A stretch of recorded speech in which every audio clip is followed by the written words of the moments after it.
So it turns out this aid flotilla that we sent to Gaza looks like it's floating adrift now. This is after reports that it was supposedly attacked the other day. And this is indicative of the Biden foreign policy mechanism. Remember when it was a disaster when he pulled out of Afghanistan? By the way, I was for the pulling out of Afghanistan, but he decided to close down Bagram Air Base and bring back our military personnel before, the Americans, the civilians, the translators, etc., the equipment.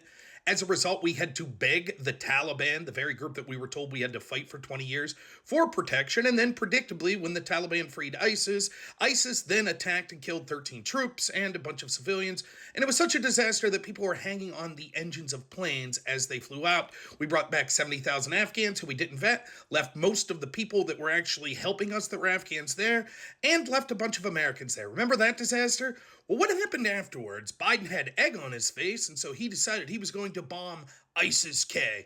Turned out, though, it was just a translator and his children that he celebrated on national television talking about bomb. If it wasn't for social media, we would have never found out it was a disaster. This reeks of the same thing. Biden's foreign policy going awry, and then him trying to save face for political reasons, which leads to predictable disastrous results.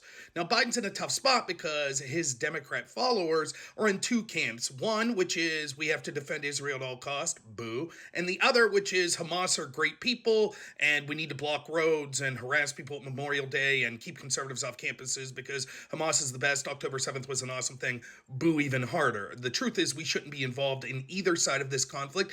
And yet Biden, because he has no agenda and it's all political, and the people that run his administration are trying to continue the same globalist foreign policy, have decided that they'll try to placate the base by playing both sides. So they're arming Israel while at the same time sending millions of dollars to Gaza that they know is going into the hands of Hamas and not into the people of Gaza that would actually need the help. This idea of putting this flotilla here, I said at the time, what it will be is an excuse to further escalate U.S. involvement, because predictably, if you put an aid flotilla there, some terrorist will do something to it, to which point then the United States and the Biden administration will say, this is even more reason for our involvement. And so now, instead of getting out of the region like we should, we're sending millions upon millions of dollars to both sides. Meanwhile, who suffers most? Well, certainly the people on the ground in both sides, just like Ukraine, just like Afghanistan, just like Libya, just like Iraq, etc., and all of these foreign policy lies that we've been told, but also the American people